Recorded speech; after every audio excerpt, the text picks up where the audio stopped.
गोस्वामी जी कहते हैं कि अरि रसना, तू श्री राम जी के नाम रूप लीला गुण का गान क्यों नहीं करती है? कौन तुझे रोक रहा है? क्या बाधा है? क्या परेशानी है? तू बोलना तो जानती है, बोलती तो रहती है।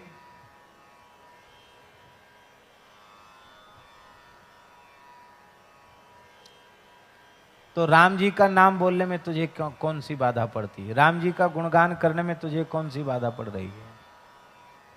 महाराज जी, पुराण का श्लोक है, इस संसार का सबसे बड़ा आश्चर्य क्या है? ये आवाज गूंज रही, इसको ठीक करो। इस संसार का सबसे बड़ा आश्चर्य क्या है? लोग कहेंगे दुनिया में 7 आश्चर्य हैं। हमारे यहाँ का ताजमहल भी लोग कहते हैं एक आश्चर्य है, 7 आश्चर्य में एक आश्चर्य है। ये सब कोई आश्चर्य नहीं है। लोक की दृष्टि में ये आश्चर्य हो सकते हैं, संतों की दृष्टि में ये कोई आश्चर्य नहीं।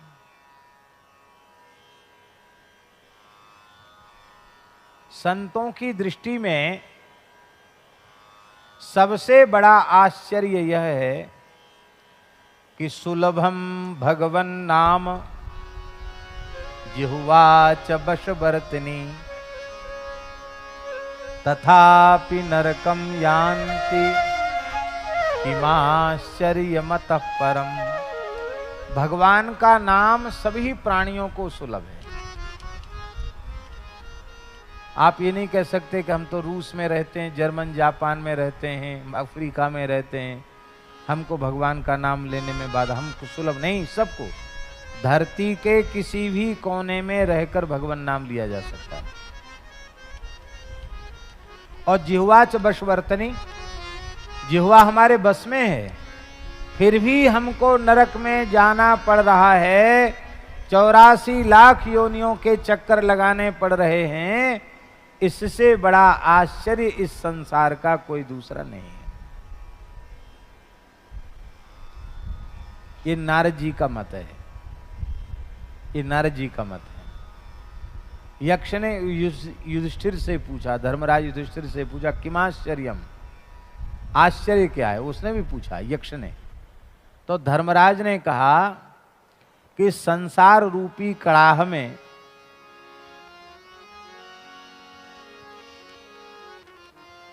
त्रिविध ताप से तापित जीव उबाले जा रहे हैं।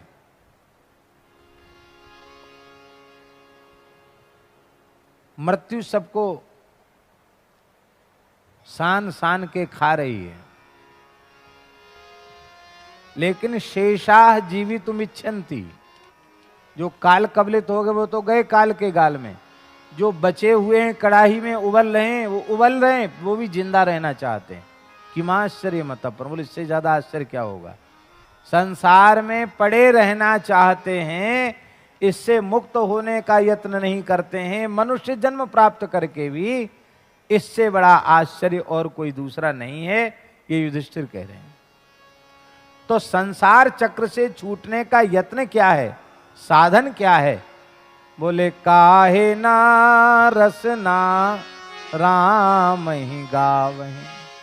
हरि रसना, तू राम जी का गुणगान क्यों नहीं करती है? सबसे सरल साधन यही है।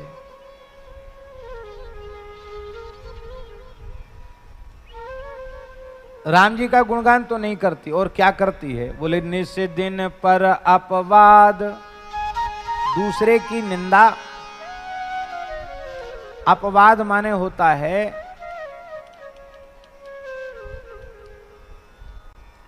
गंदगी फैलाना। अपवाद का मतलब क्या होता है? लोकापवाद है, बदनामी। संस्कृत में उसको अपवाद कहते हैं और लोक भाषा में उसको बदनामी कहते हैं।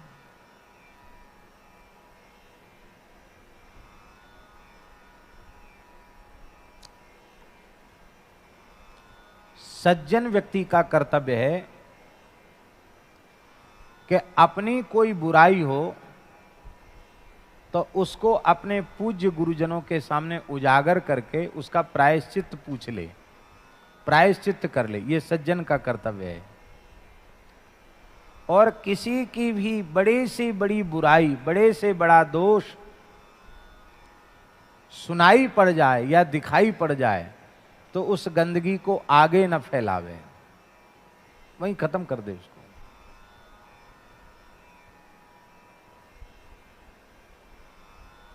हमारे पूज्य गुरुदेव भक्तमाली जी महाराज, उनके सामने कोई परनिंदा पर चर्चा करता या ये कहता कि महाराज मैंने बहुत पाप किए हैं, महाराज जी कहते ये सब कहने सुनने की हमें आवश्यकता नहीं है, राम राम करो। अरे तुमने पाप किया, हम क्यों सुने? तुम्हारी गंदगी हम क्यों सुने? हम सुने फिर सुनकर दूसरे को सुनावें। तो हम अच्छी विचारधारा ज्यादा से ज्यादा फैलावें, ये तो अच्छी बात है। गंदगी को हम क्यों फैलावें? पर हमारी जिह्वा कथा कीर्तन को प्रसारित नहीं करती है। हमारी जिह्वा तो पर अपवाद वृथा कत रटी रटी राग बढ़ा वहीं। जितनी पर निंदा पर चर्चा करोगे उतना तुम्हारा जन्म व्यर्थ जाएगा, जीवन व्यर्थ जाएगा। उस पर निंदा परापवाद को कह कह के रट रट करके तुम राग क्यों बढ़ा रहे हो? स्वामी जी, जैसे अश्विनी कुमार जो है ना, वो दो हैं, एक को बुलाओ तो दो ही आवेंगे, अकेला कोई आएगा नहीं। बसु 8 हैं, एक को बुलाओगे तो 8 आएंगे, ये पक्का है। सनकादिक 4 हैं, एक को बुलाओगे 4 आएंगे, ये पक्के है। ठीक इसी प्रकार से राग अकेले कभी रहता ही नहीं, उसका अभिन्न सहचर है द्वेष। राग है इसका मतलब द्वेष अपने आप आ जाएगा। द्वेष को निमंत्रित नहीं करना पड़ेगा। राग के बिना द्वेष की सृष्टि होती नहीं, और राग रहेगा तो द्वेष रहेगा, और राग द्वेष रहेंगे तो भगवान में प्रेम कभी प्रकट होने वाला नहीं। आप चाहे जो कुछ कर लो, न ज्ञान उत्पन्न होगा, न भक्ति उत्पन्न होगी, न कोई साधन सफल होगा। राग द्वेष से मुक्त होना ही पड़ेगा।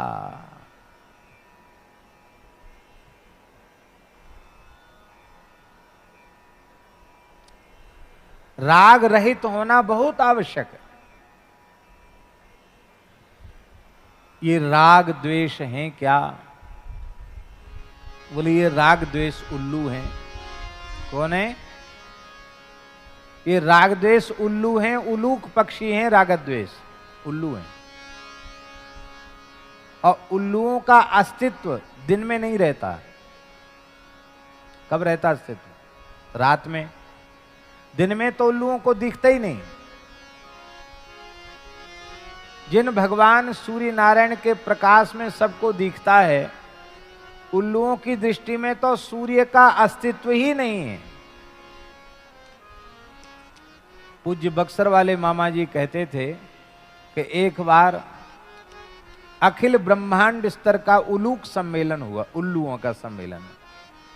अखिल भारतीय नहीं, पूरे ब्रह्मांड के उल्लू एक जगह इकट्ठे हुए और उन्होंने बड़ा लंबा चौड़ा शास्त्रार्थ किया और इस सर्वसम्मति से घोषणा कर दी कि सारी दुनिया झूठ बोल रही है कि सूर्य सूर्य सूर्य कुछ नहीं। सूर्य नाम की कोई वस्तु इस ब्रह्मांड में है ही नहीं। तो मामा जी कहते थे, क्या उल्लुओं के अधिवेशन में फैसला कर देने से सूर्य का अस्तित्व मिट जाएगा? तो बोले उल्लुओं की कमी है। बोले कमी उनकी भी नहीं है, उन बेचारों को दिखता ही नहीं सूर्य। ध्यान में आई बात? नहीं आई। जब तक संसार रहेगा, शरीर रहेगा। शरीर और संसार दो नहीं है, एक ही है, जाति एक ही है इनकी। वो तो स्पष्ट करने के लिए शरीर संसार कह दिया जाता। शरीर माने संसार, संसार माने शरीर, दोनों प्रकृति है। प्रकृति से अलग तो नहीं है। प्रकृति को ही पिंड शरीर कहते हैं अब प्रकृति को ही ब्रह्मांड कहते हैं, संसार कहते हैं, दोनों में भेद नहीं है। जब तक शरीर संसार रहेंगे तब तक राग द्वेष रहेंगे। पूरी तरह राग द्वेष मिट जाएगा तो संसार समाप्त हो जाएगा।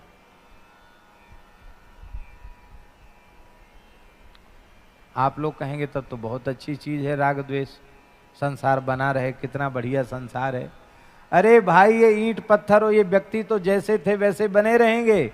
धाता यथा पूर्वम अकल्पयत, तुम्हारा संसार नष्ट हो जाएगा। और जब तुम्हारा संसार नष्ट हो जाएगा तो जड़ चेतन जग जीव जत सकल राम मैं जान, बंदऊं तिनके पद कमल सदा जोरी जुग पान, सिय राम मैं सब जग जानी, करऊं प्रणाम जोरी जुग पानी।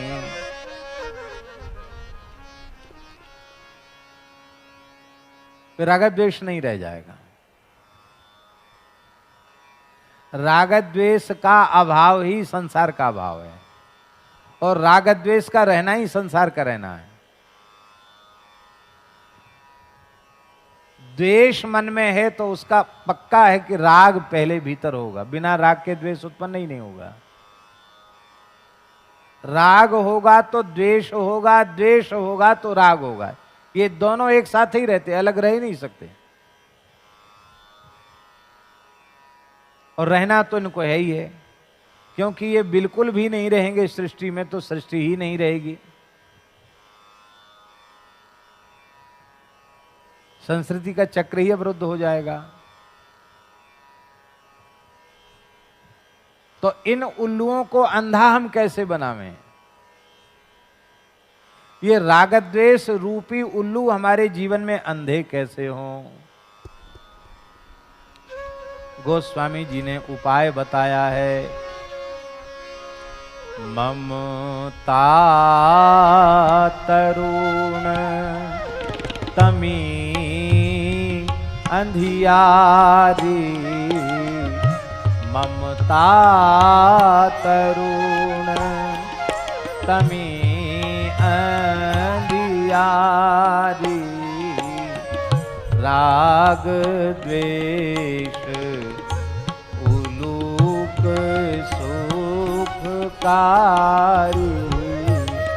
राग द्वेष उलूक सुखकारी, तब लगी बसत जीव मन माही, तब लगी बसत जीव मन माही, जब लगी प्रभु प्रताप रवि नाही, जब लगी प्रभु प्रताप रवि नाही।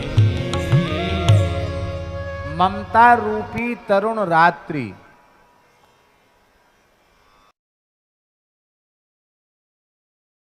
इस रूपी उल्लू बड़े सुखी रहते हैं।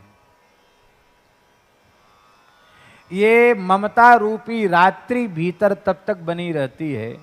ये रागद्वेष रूपी उल्लू तब तक सुखी रहते हैं जब तक प्रभु प्रताप रवि का उदय नहीं होता।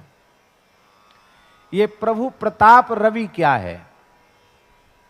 यह है भगवन नाम, भगवत चरित्र, भगवत लीला, यही है प्रताप रवि। श्री नाम का आश्रय लिए बिना और भगवान की मंगलमयी लीलाओं का, कथाओं का आश्रय लिए बिना, लीला कथा का आश्रय लिए बिना, ये बात बिल्कुल पक्की है, भगवान के प्रभाव प्रताप स्वभाव रूपी सूर्य का उदय हृदय में नहीं होगा, नहीं होगा, नहीं होगा।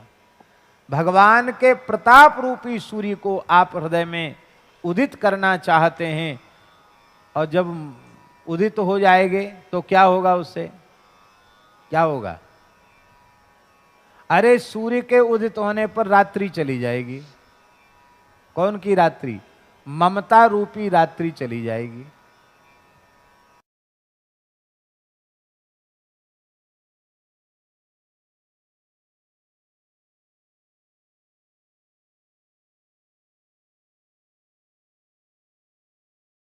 रात्रि के विदा होते ही समता रूपी सवेरा हो जाएगा। समोहम सर्वभूतेषु न मे द्वेष्योस्ति न प्रियः, ये है समता। समोहम सर्वभूतेषु, ये समोहम सर्वभूतेषु, ये समता का सूर्य उदित हो जाएगा। समता का सूर्य उदित हो जाएगा। इसलिए तू राम नाम का जप क्यों नहीं करता है? राम नाम को रटता क्यों नहीं है? देखिए, राम नाम लेने में कोई बाधा नहीं, और उस राम नाम को तुम लेते नहीं हो। पर निंदा पर चर्चा में अपनी जिह्वा को तिरस्कृत कर रहे हो, नष्ट कर रहे हो। राग बढ़ा, वही राग को बढ़ा रहे हो, द्वेष को बढ़ा रहे हो। तुम स्वयं संसार के चक्र में पिस रहे हो, जा रहे हो, कूद रहे हो।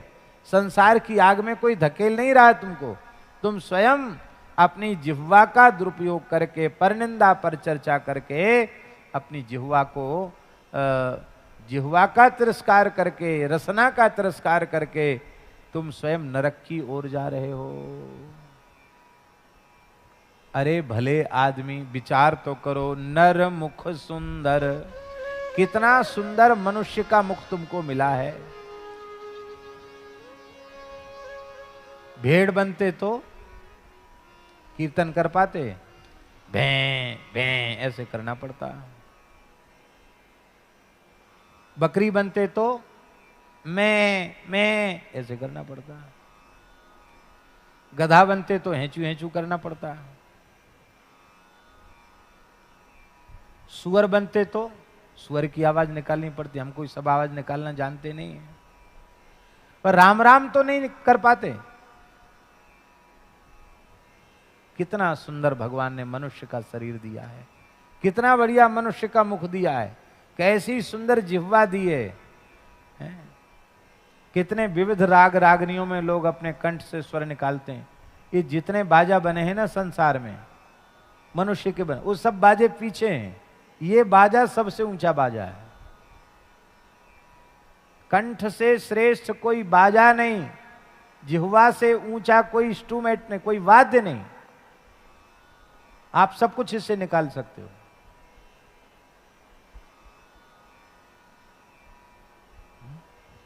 और क्या ठाकुर जी की सृष्टि है। अब स्वामी जी का स्वर क्या कहना। अब वो स्वर पूरी दुनिया खोजने पर वो स्वर सुनाई नहीं पड़ता। ये इंस्ट्रूमेंट किसका बनाया है? ठाकुर जी का बनाया हुआ। स्वामी श्री राम स्वरूप जी का स्वर, क्या मिठास थी गले में, वाह क्या कहना।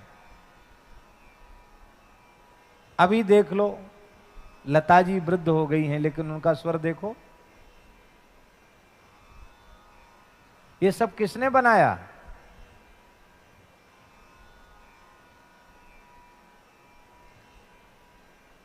गवैया भी, लोक संगीत गाने वाले भी एक से एक हुए। कम समय तक जीवित रहे मुकेश जी, लेकिन उनका स्वर देख लो।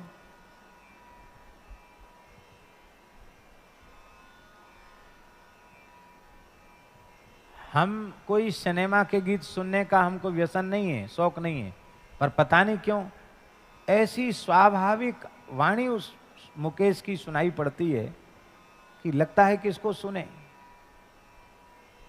ये किसका बनाया हुआ कंठ है? ठाकुर जी का बनाया हुआ। इतना सुंदर मनुष्य का शरीर भगवान ने तुम्हें प्रदान किया है, इतनी सुंदर जिह्वा दी है, इतना सुंदर कंठ दिया है, फिर भी तुम परनिंदा परचर्चा में समय बर्बाद कर रहे हो। अपने कंठ से, अपनी जिह्वा से भगवान नाम को गा नहीं रहे हो। बहुत से लोग एक बात कहते हैं, क्या क्या करें महाराज जी, हमको गाना नहीं आता है। बहुत से लोग कहते हैं हमको गाना, ठीक है मान सकते हैं हम, क्योंकि आपने संगीत पढ़ा नहीं, संगीत सीखे नहीं, तो आप कह सकते हैं कि हमको गाना नहीं आता। पर सच्ची बात यह है कि दुनिया में ऐसा कोई मनुष्य नहीं है जिसको गाना ना आता हो। जब तरंग आएगी ना तो शौचालय में गाने लग जाओगे, तरंग आएगी तो बाथरूम में स्नान करते करते गाने लग जाओगे।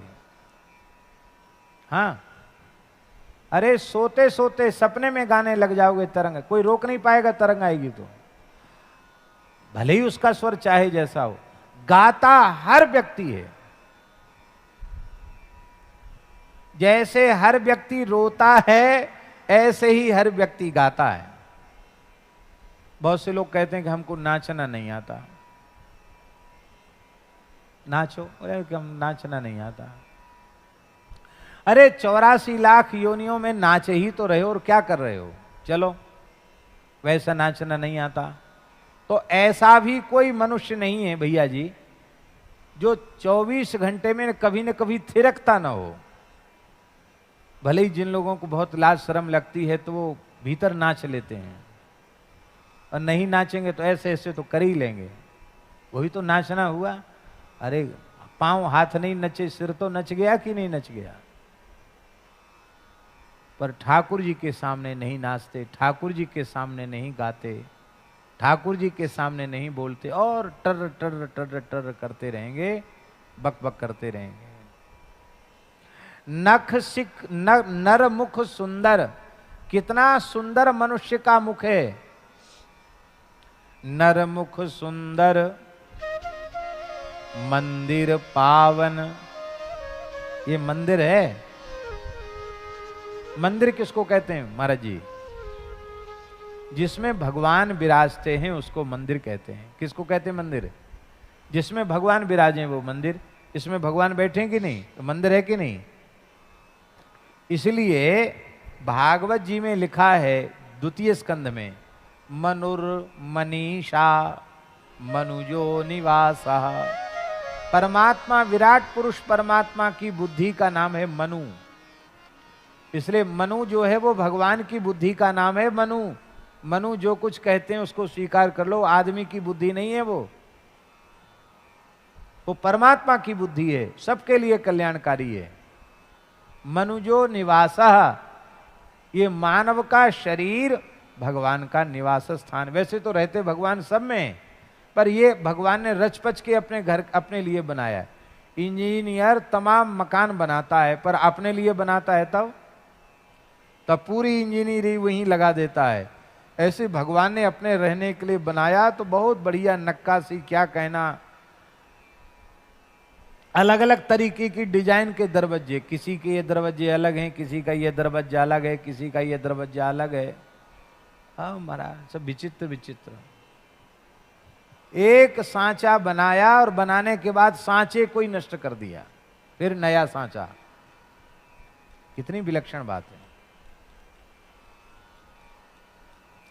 हम ये सोच लें कि ये मानव शरीर भगवान का मंदिर है, इसमें भगवान रहते, भगवान ने अपने रहने के लिए बनाया, तो कोई मनुष्य किसी मनुष्य की हत्या करेगा? कोई मनुष्य किसी मनुष्य की हत्या नहीं करेगा। बाहर की इमारतों के पीछे झगड़े होते हैं, जिनको लोग अपनी धार्मिक इमारत कहते हैं, उसके पीछे झगड़े होते हैं, तमाम लोग मर मिटते हैं। पर ये जो बाहर की इमारत है तो मनुष्य की बनाई हुई है, और ये इमारत किसकी बनाई हुई है? ये परमात्मा की बनाई हुई है। इस परमात्मा की बनाई हुई इमारत को नष्ट करने में तनिक भी लोग विचार नहीं करते। ये विचार आ जाए कि भगवान के बनाए हुए मंदिर हैं तो इन मंदिरों को कोई नष्ट नहीं करेगा। ये समझ में आ जाए कि ये शरीर भगवान का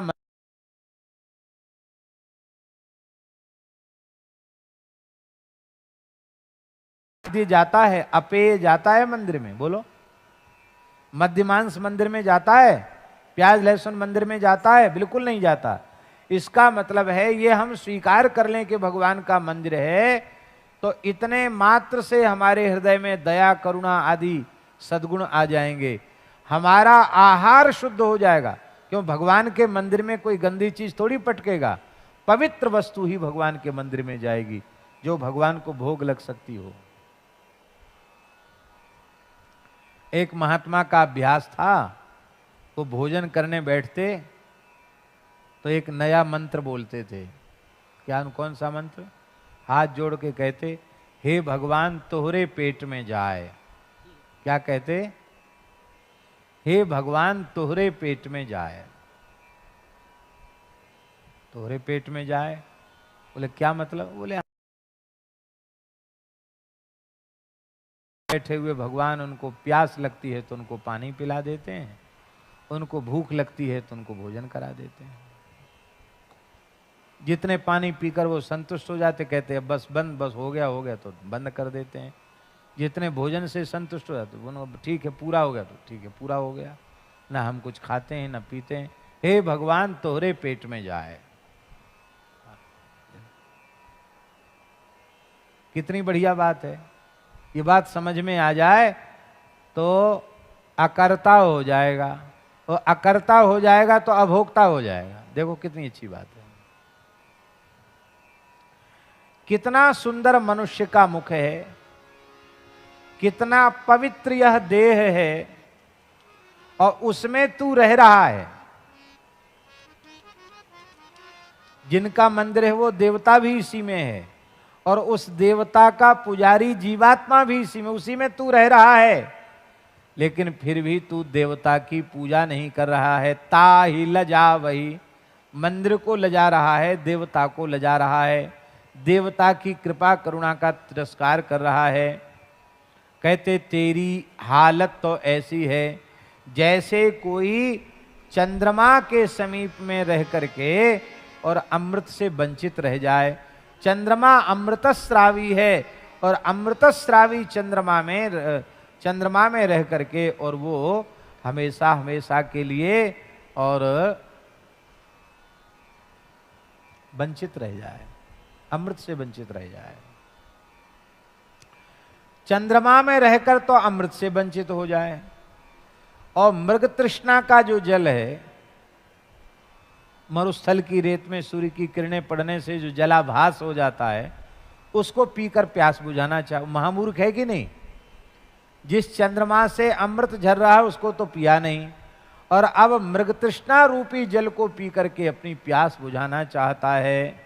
यदि मानव शरीर प्राप्त करके, नक्सिक सुंदर शरीर प्राप्त करके, इतनी सुंदर जिह्वा प्राप्त करके भी भगवत गुणगान नहीं करता है, तो वह तो उस मूर्ख के समान है। और कथा नहीं सुनता, जबरदस्ती कथा सुनानी पड़ती है। जबरदस्ती प्रतिबंध लगा लगा के कथा सुनानी पड़ती है कि नहीं कथा सुनोगे तो ऐसा करेंगे, नहीं कथा सुनोगे तो ऐसा करेंगे।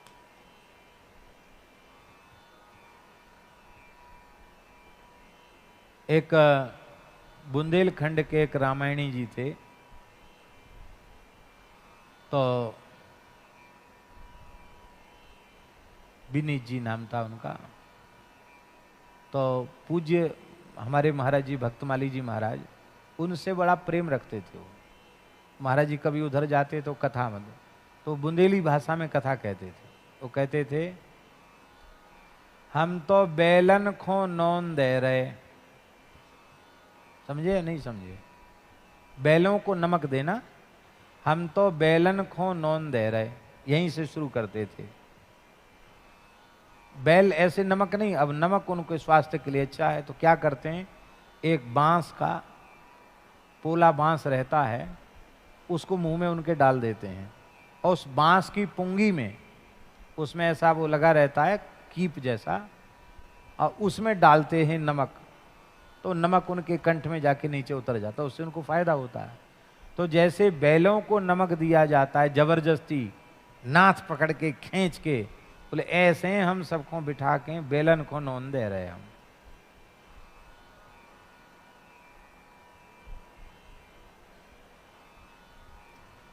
ये स्थिति है। भगवान की कथा में मन नहीं लगता, कीर्तन में मन नहीं लगता। देखिए, अपराधी तो हम खुद भी हैं। जिन लोगों की बहुत विशेष कोई बाध्यता है, अब कई महापुरुष ऐसे हैं जो 1:30-2 बजे रात को बैठ जाते हैं, 8 बजे तक एक आसन से बैठते हैं। उनके लिए तो कोई बाध्यता नहीं, उनका नियम है, 50 वर्ष से नियम चला आ रहा, उनके लिए तो कोई बाध्यता नहीं है। पर जो लोग पड़े पड़े सोते हैं 6 बजे तक, और यहाँ 5 बजे इतना सुंदर प्रार्थना हो रही थी, इतना सुंदर स्वामी जी का प्रवचन, यहाँ तो हॉल में बढ़िया नहीं सुनाई पड़ता है भले ही, लेकिन हमारे कुटिया में जहाँ दास का आसन है, वहाँ तो ऐसे लग रहा था कि जैसे हमारे कान पर ही प्रार्थना बज रही हो और पूरी स्वामी जी की एक एक बात स्पष्ट सुनाई पड़ रही थी। तो लोग नहीं गए। कितने लोग आए? बहुत कम लोग आए। आना चाहिए कि नहीं? जीवन के प्रभात में सवेरे सवेरे 5 बजे गीता में जो अर्जुन ने स्तुति की है, उस स्तुति के द्वारा हम भगवान को पुकारें, और फिर स्वामी जी जैसे महान संत की तपःपूत वाणी, भजन से पवित्र वाणी सुनने को मिले तो पूरा दिन मंगलमय हो जाए। लेकिन हम लोग नहीं सुनते। हमको भी आना चाहिए, लेकिन हमने इस समय कुछ ऐसा नियम बनाया है, विचार करते हैं कि भले ही हमको सोने में तनिक विलंब हो, लेकिन 3:30 बजे हम उठ जाएं और स्नान करके 4 से 6 2 घंटे में हम अपना नित्य नियम कर लें। तो अभी राम जी की दया से, संतों की कृपा से वो 4 से 6 वाला नियम निभ रहा है। यद्यपि आलस तो कहता है कि नहीं नहीं पड़े रहो, 1 बजे हो गया था और देर हो गई, यूं हो गया, तो बहाने बहुत हैं। लेकिन वो बहाने हो तो बहाने ही बहाने हैं। दिन में भी विश्राम का कई बार अवसर मिलता नहीं, शरीर पर उसका प्रभाव होता है। लेकिन हम आपको कहते हैं इतना सुख मिलता है सवेरे सवेरे नित्य नियम कर लेने से, क्या कहना, बहुत सुख मिलता है। फिर ये चिकित्सक कहते हैं कि घूमोगे नहीं तो और शरीर बर्बाद हो जाएगा, 6 बजे 1 घंटा कम से कम घूमो। तो इसमें हमारी न तो रुचि है न विशेष श्रद्धा है। लेकिन फिर भी बहुत से महात्मा लोग भी कहने लग गए, और भी लोग कहने लगे कि जरूर थोड़ा बहुत घूमो फिरो, और घूमने भी जाना पड़ता है। जाते नहीं, जाना पड़ता है। अब उसमें से 1-2 काम भी कोई आगे पीछे कर दें तो फिर सब काम पीछे होते होते सब काम पीछे हो जाता है। इच्छा हमारी भी आज हो रही थी कि हम यहीं आकर अपना नित्य नियम कर लें। हम ये कहना चाह रहे हैं महाराज जी कि कथा कीर्तन में बिल्कुल मन नहीं लगता, लीला दर्शन में मन नहीं लगता। काम कथा कलि कैरव चंदनी, यदि कलयुग की चांदनी रात्रि का विस्तार करना चाहते हैं, कलयुग की कुमुदनी खिलाना चाहते हैं, तो आप राम कथा कभी मत सुनो, कृष्ण कथा कभी मत सुनो, काम कथा सुनो। हम अपने जीवन में कली का प्रभाव निरंतर बढ़ाते चले जा रहे हैं। कैसे बढ़ा रहे हैं? काम कथा सुन करके। काम कथा माने, काम कथा किसको कहते हैं? सरल परिभाषा बताएं, सबसे सरल परिभाषा। राम कथा से अतिरिक्त जो कुछ भी है सब काम कथा है। राम कथा कृष्ण कथा को छोड़ के जो कुछ कहते हैं वो सब काम कथा है।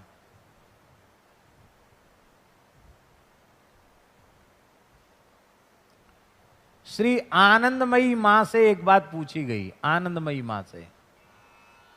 हमने तो आनंदमयी, श्री आनंदमयी मां का प्रत्यक्ष दर्शन नहीं किया, यद्यपि वे उस काल में थी, लेकिन अवसर नहीं मिला प्रत्यक्ष दर्शन का। लेकिन उनके परिकर, उनके साधकों का दर्शन खूब होता रहता है। तो हमने सुना कि श्री आनंदमयी मां से किसी ने पूछा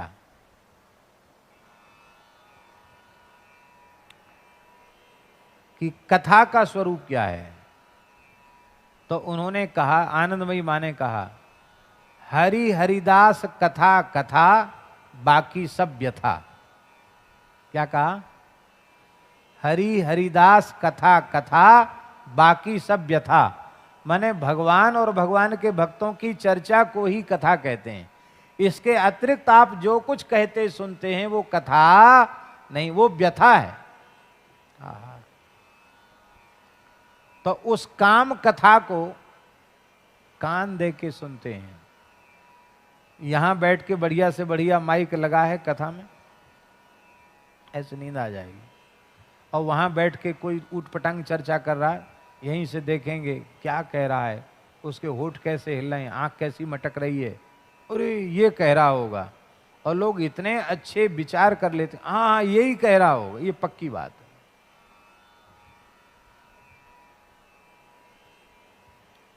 विचित्र लोग हैं महाराज जी। आपको एक बात सुन के बहुत आश्चर्य होगा। अब तो पता नहीं ऐसा होता कि नहीं, छोटे स्कूलों में खाली स्थान भरो, पेपर में आता रिक्त स्थान भरो। कक्षा 7 की बात बता रहे हैं हम। कक्षा 7 में पढ़ रहे थे, परीक्षा का अवसर था। तो दिल्ली में है, दिल्ली में बगीचा है, दिल्ली में ये है वो है, तमाम चीजें लिखी रहती हैं। और उधर कई चीजें लिखी रहती, उसमें एक में राइट लगाना है क्या है दिल्ली में। तो दिल्ली में कुतुब मीनार है। क्या? दिल्ली में कुतुब मीनार है। हमने पेपर में लिखा दिल्ली में, बीच में लिख दिया कुतुब मीनार है। और उस लाइन में गांव की इसकी बात है, वो तो इस कुर्सी टेबल नहीं होते थे, पेड़ के नीचे परीक्षाएं हो जाती थी। उधर बैठा था एक लड़का, अहीर का, यादव का।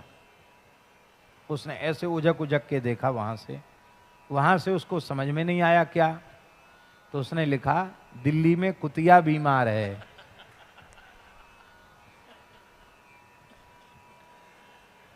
एक अध्यापक थे, ब्राह्मण देवता थे, तो ऐसे बड़ा मोटा चश्मा लगाते थे, वो छड़ी लेके घूम रहे थे, कोई नकल तो नहीं कर रहा है। वो ऐसे कापी पे देखते थे नजर गड़ा के कि क्या लिख रहा है। तो जैसे ही वो लड़के को जानते थे कि इधर उधर ताक झांक रहा है, तो उसकी कापी पर देखा, तो देखा क्या लिखा है, दिल्ली में कुतिया बीमार है। अरे क्या लिखा है, दिल्ली में कुतिया बीमार है, कहां से लिखा? तो डर गया बेचारा छड़ी देख के। बोले वो महाराज ने लिखा, उनको देख करके हमने लिख दिया। लो, तो हमारी कापी देखी गई, क्या लिखा है? अरे इन्होंने तो ठीक लिखा। इस तरह से भी लोग अनुमान लगा लेते हैं। पर कथा कीर्तन में अच्छी से अच्छी बात, सरल से सरल बात, सीधी से सीधी बात उनको समझ में नहीं आती है। ये दुर्भाग्य है। तिनहि हटकी हरि कल की रति, कही हरि कल की रति करन कलंक नसावहीं।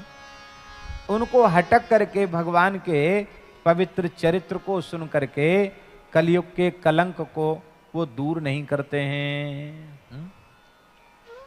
उस विषय चर्चा को रोक करके भगवान के सुंदर नाम रूप गुण लीला का गान करना चाहिए। उससे क्या होगा? उन्हें कानों का कलंक दूर हो जाएगा। अर्थात विषय की बातें नारायण ठीक। अर्थात बस इस पद को पूर्ण करके ही हम दो पंक्तियां और हैं और हम उसको पूर्ण कर रहे हैं। इस विषय की बातें सुनते सुनते हमारे कान अत्यंत कलंकी हो गए हैं। वो कलंक दूर करने का साधन क्या है? बोले कलंक दूर करने का साधन है भगवान की कथा के श्रवण से ही वो कलंक दूर होगा।